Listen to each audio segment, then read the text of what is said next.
Olá, este é o Conexão Futura na tela do seu canal Futura e confira também o nosso site futura.org.br/Conexão Futura. Concessão ou privatização? Em tempos de crise política e econômica, esses termos vêm sendo bastante utilizados. Mas quem não é especialista em gestão pública nem sempre consegue entender a diferença, nem saber quais são as vantagens e desvantagens de cada uma na prática. Os dois termos se referem a formas distintas de gerir bens e serviços públicos. Na concessão, o Estado transfere a uma empresa privada, por meio de licitação, a exploração temporária de um determinado recurso. Já na privatização, um serviço que era obrigação do Estado é vendido para o setor privado e ao Estado cabe a regulação da atividade. Dependendo do tipo de mercado e da viabilidade da administração pública, conceder ou privatizar pode ser melhor para o Estado ou para as empresas. Mas, afinal, qual das duas situações é melhor para o cidadão? Então, para conversar mais com a gente sobre esse assunto, eu recebo aqui no estúdio Antônio Renato Cardoso, coordenador do curso de Direito da Mackenzie Rio. Boa tarde, Antônio, bem-vindo mais uma vez. Obrigado pelo convite. E Istvan Caroli Casnar, professor da FGV EBAP, a Escola Brasileira de Administração Pública e de Empresas. Boa tarde, professor, bem-vindo mais uma vez. Muito obrigado. A gente deu aí na abertura do programa um breve panorama, né, sobre o que é concessão e privatização. E, Istvan, qual é, afinal, a diferença dessas duas formas de administração pública, principalmente na questão da prestação de serviços? A privatização, essencialmente, significa a venda de uma organização que pertence ao Estado e que passa, então, a ser objeto de administração, provavelmente com mais eficiência, na iniciativa privada. Na privatização, o Estado deixa de ser dono, mas ele arrecada, obtém alguma receita, consegue com isso reduzir a sua dívida interna pública, consegue dispor de alguma verba para criar outras políticas públicas puras e, sobretudo, evita-se a concorrência em certas áreas que no passado podiam necessitar do Estado, mas que agora, com o país crescendo e sendo muito maior, não é mais necessário despender tempo com ele, com essa energia. A concessão significa o repasse de uma responsabilidade para a realização de bens e serviços por um período de tempo, pode ser 20, 30 anos, até mais tempo, mas sobretudo com um controle por parte do Estado. É o Estado que vai dizer se ele sente que a qualidade exigida está sendo bem atendida ou não. E aí, então, ele vai criar padrões de desempenho e obterá, quem sabe, também uma parte das receitas desse processo de repasse para si. Portanto, ele deixa de trabalhar tanto em tantas atividades e, novamente, foca no que é tipicamente público, o que é muito melhor. A gente pode citar alguns exemplos, né, de privatização. A gente tem o setor de telefonia no Brasil, né? Acho que esse é um exemplo clássico de privatização, a gente pode chamar assim, para quem está nos assistindo, que quer entender melhor esse processo. A telefonia é um bom exemplo? Sim, telecomunicações é um excelente exemplo, até porque havia uma defasagem tecnológica. O Estado não conseguia evoluir tanto assim com a Embratel. Ela tinha feito um trabalho qualificado, mas não era o suficiente.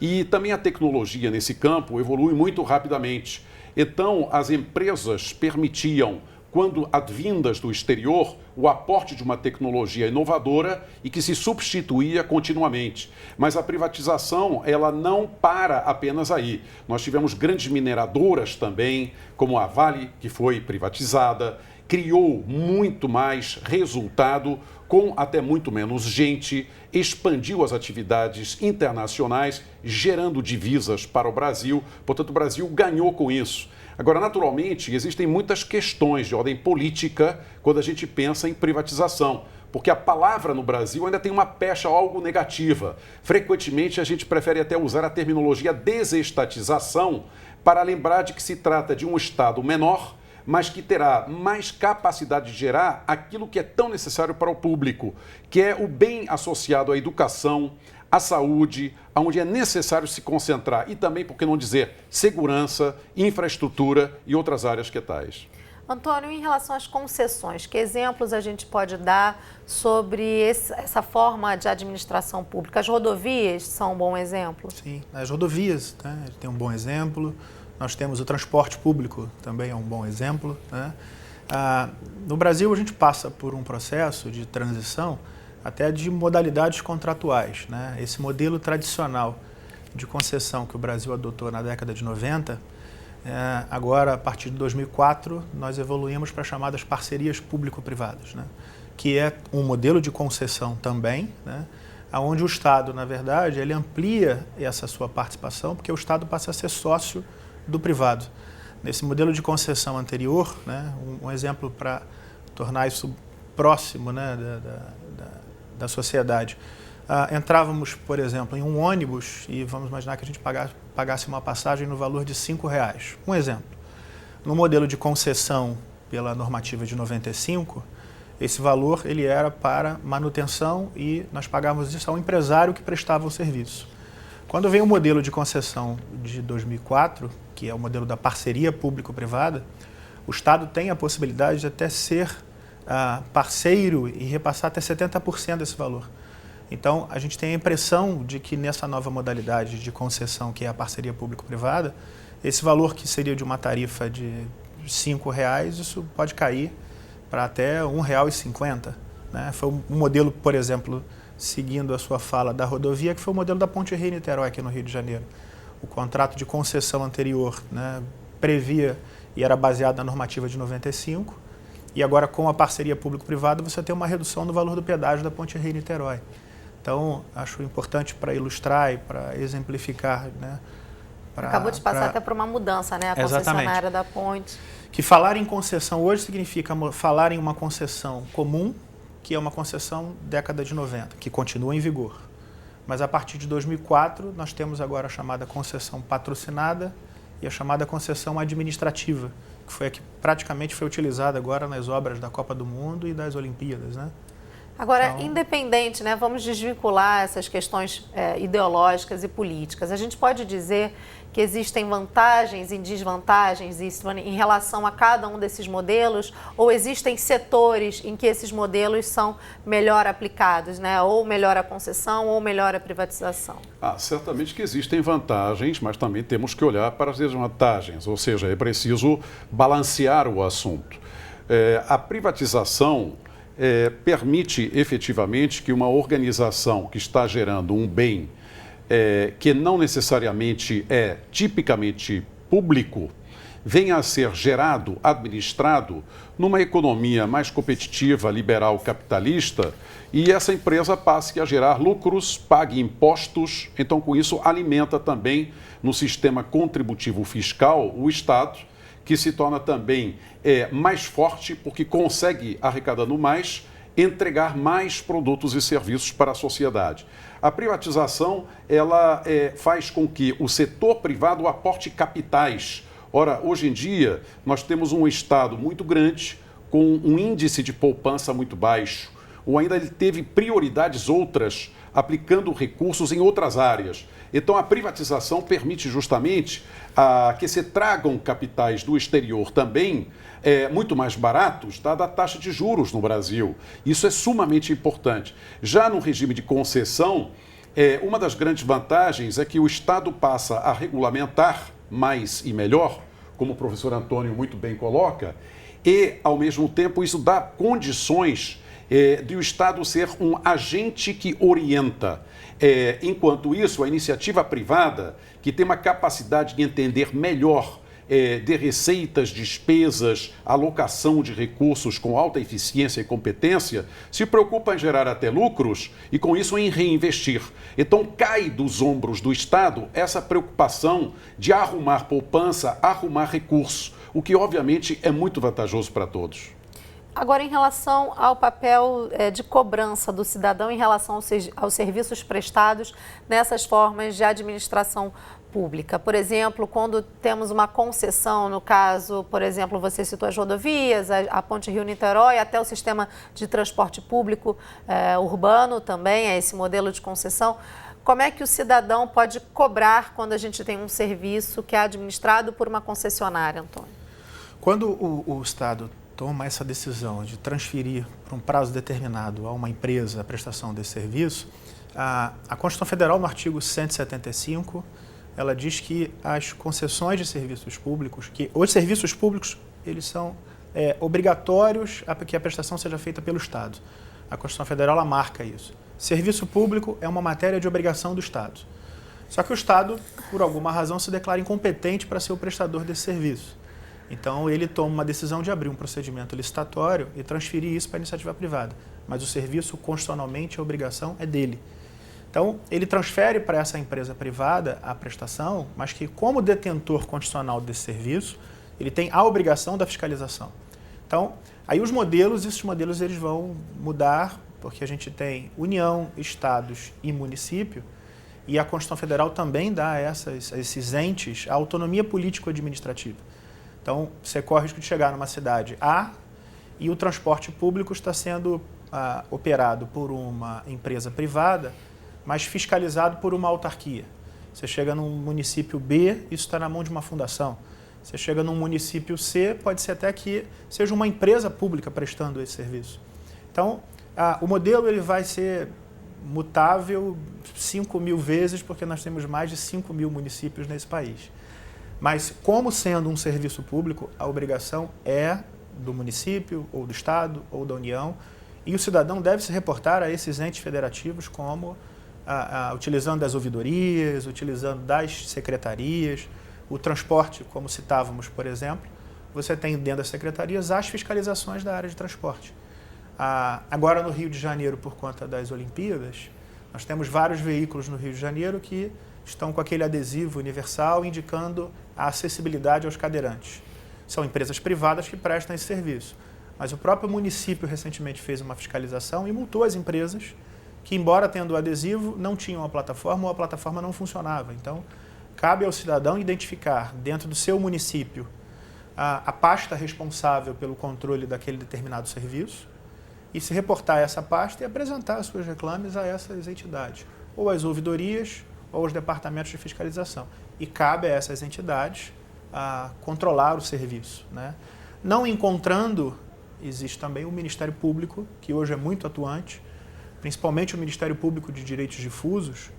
Ele atua de uma forma muito forte em cima das secretarias de serviços públicos, né? O que são esses direitos para quem está nos assistindo agora? Os cadeirantes, por exemplo, né, as pessoas que são pessoas deficientes, elas possuem direitos. O direito ambiental, por exemplo, você não tem uma pasta específica no Ministério Público para essa atuação. Então, normalmente, as questões ambientais, as questões de inclusão das pessoas com deficiência, normalmente quem cuida são as promotorias, né, de direitos difusos. Então, e elas atuam fortemente em cima dos municípios, né? Então, são dois exemplos que eu acho que se encaixam. Professor Istvan, e no caso das privatizações, a gente tem as agências reguladoras, elas também funcionam como um caminho importante para o cidadão cobrar os serviços? Elas têm esse papel importante? Certamente que sim. No fundo, as agências reguladoras dão uma orientação específica, emitem uma regulamentação clara para que exista condição de oferta, de entrega de produtos e serviços. O cidadão, no seu dia a dia, ele certamente pode reagir ao que ele considera adequado ou não. Vou dar um exemplo. Nós temos os nossos aeroportos que poderão passar por reformas muito significativas, mas sabemos que não faltam atrasos nos aviões, que frequentemente certos aeroportos possuem um sistema de controle e vigilância muito lento na área da fiscalização, que existem sérios problemas com banheiros que estão ali com infiltrações e que tais. Isso tudo, obviamente, irrita, chateia, desmotiva até o cidadão no seu dia a dia e a sua vontade de viajar. Então, ele pode criar uma reclamação específica no site da Agência de Aviação Civil, no caso, ANAC, para explicar a situação e fazer uma cobrança adequada que se justifique. Desse ponto de vista, todos temos a ganhar, porque criamos transparência. Eu queria chamar mais um convidado para a nossa conversa, é o Ronaldo Alves, que fala com a gente por Skype, lá de Porangatu, em Goiás. Ele é presidente da Associação Comercial, Industrial e Agropecuária da cidade, que está vivendo uma situação bastante específica. Por conta das investigações da Lava Jato, a empresa que tinha concessão para explorar a principal rodovia da região foi afastada e agora o Estado está abrindo uma nova licitação, o que vai acarretar numa demora muito maior em todo esse processo. Esse pode ser um bom exemplo de como esses trâmites podem acabar atrapalhando a vida dos cidadãos. Boa tarde, Ronaldo, tudo bem? Boa tarde. Ronaldo, como... Obrigada pela sua participação. Ronaldo, como anda esse processo, né? As obras estão paradas, a licitação já foi aberta. Atualiza um pouco para a gente. Não, a gente está tentando, já fizemos 12 reuniões no Ministério dos Transportes em Brasília, com o intuito de que a concessionária Galvão, que é a concessionária que ganhou a concessão da rodovia, né, continue os trabalhos que já vêm sendo realizados. Eles estão dando manutenção na rodovia, com roçagem, com tapa-buracos. Então, eles não começaram uma nova licitação ainda. Então, seria interessante que a concessionária Galvão continuasse fazendo esses trabalhos aqui. Para a gente seria uma grande perda, uma grande demora para começar a nova concessão, seria muito prejudicial para nós aqui da região norte de Goiás. Ronaldo, eu vou trazer a conversa novamente aqui para o estúdio. Numa situação como essa, numa empresa investigada na Lava Jato, essa grande operação da Polícia Federal, e aí paralisa uma obra que é tão importante para o desenvolvimento local. Pela legislação, ou é possível que, sendo investigada, a pedido aí dos moradores, eles estão pedindo que a empresa continue as obras, é possível que isso aconteça, ou existe realmente um impedimento legal de empresas investigadas em operações como essa, de que elas não possam mais exercer o trabalho enquanto essa investigação não for terminada? Olha, na existência de um contrato, o que se espera é que ele, sendo ativo e não tendo sido revogado, seja mantido e se cumpra o que está escrito.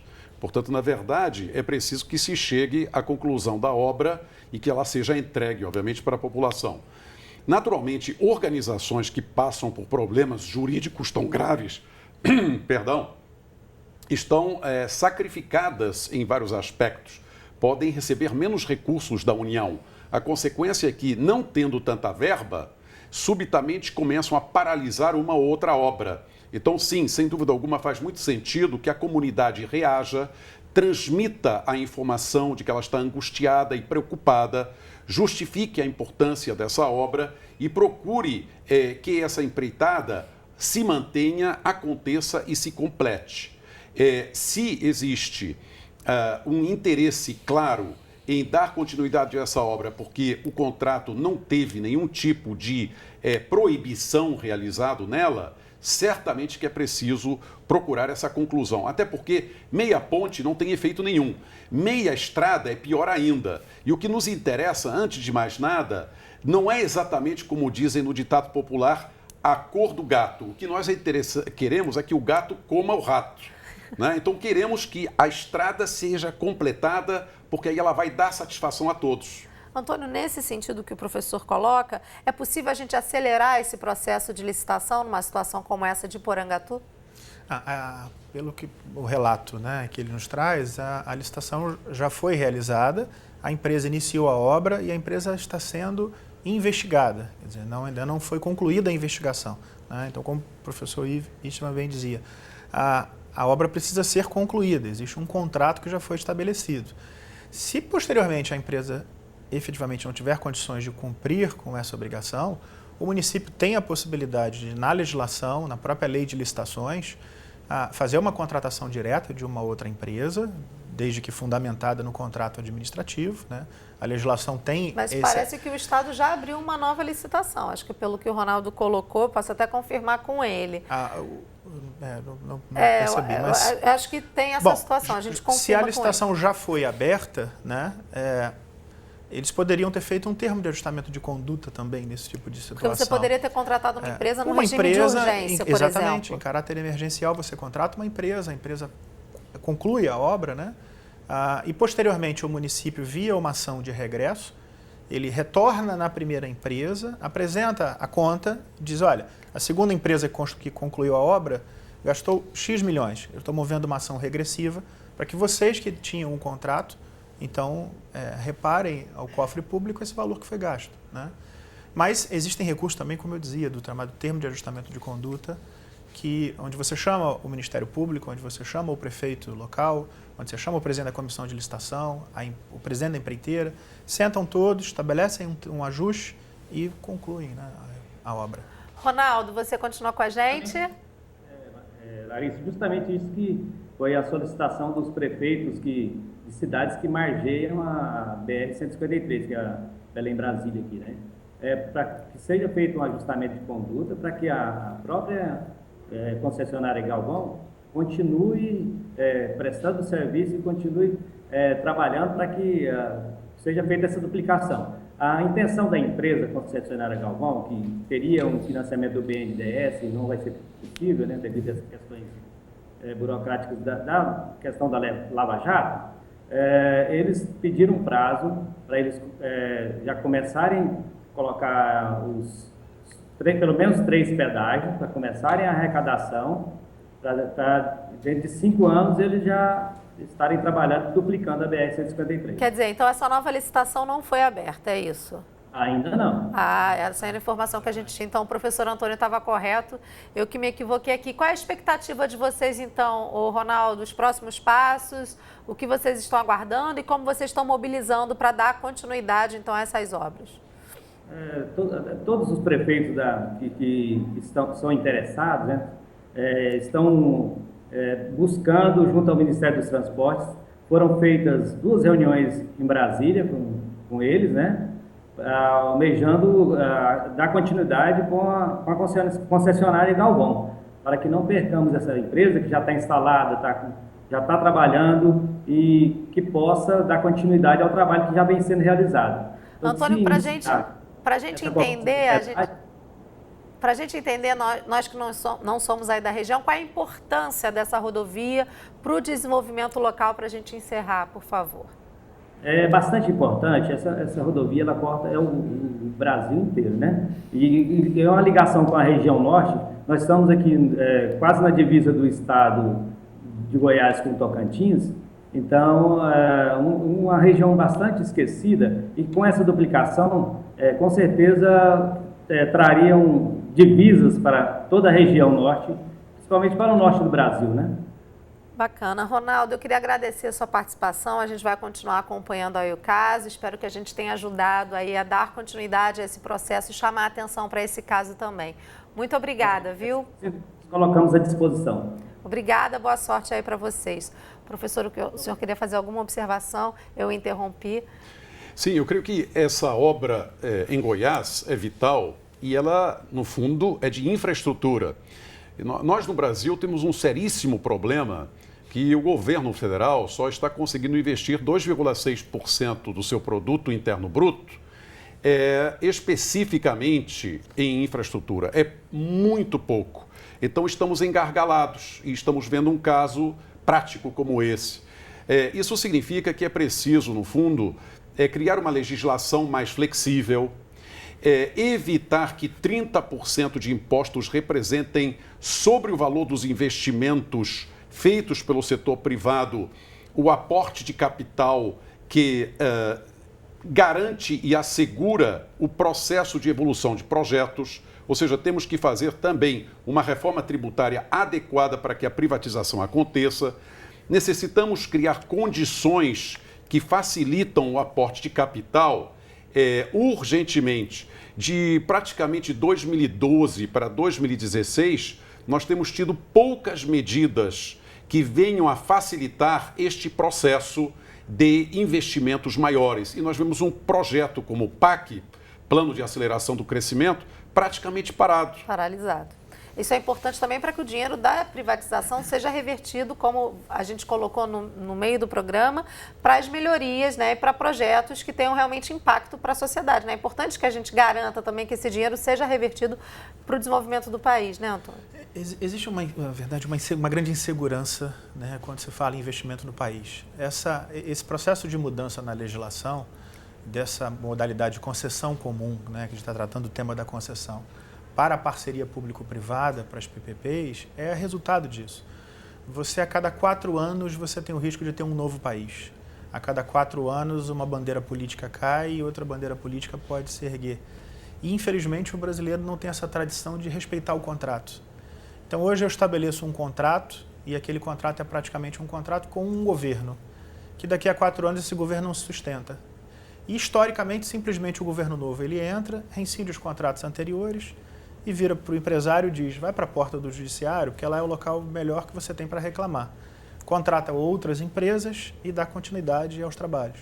Então, essa mudança que nós tivemos no regime de concessão comum para parceria público-privada foi desde já um instrumento que você atraiu o empresário. Porque o empresário, quando ele vem para uma licitação, ele está vindo interessado, ele não está vindo fazer caridade. Ele é um empresário, ele está vindo atrás de um contrato. Ele quer prestar um serviço e receber o valor para aquele serviço que ele está prestando. É construir a rodovia lá na região, né, do Ronaldo. É isso. Mas como eu não tenho segurança nesse contrato, então eu preciso criar mecanismos para atrair. Então, isso que o professor Eastman está falando é exatamente isso.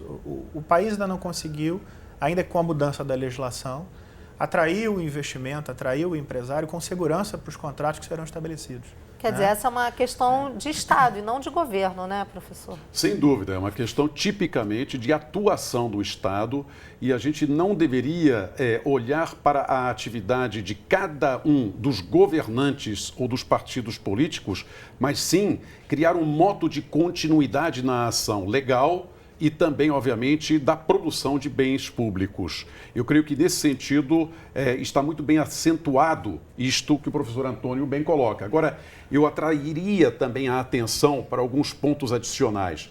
Repare-se, nós precisamos de capital estrangeiro. É lá fora que o dinheiro está barato.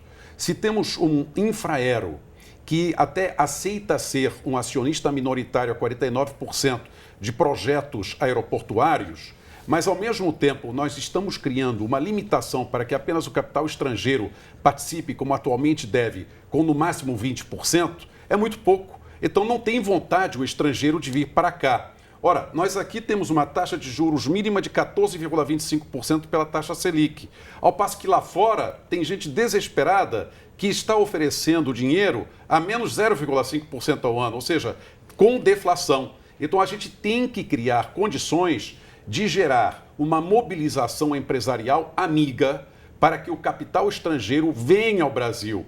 Porque o que importa não é efetivamente se você tem o estrangeiro remetendo algum resultado ao exterior.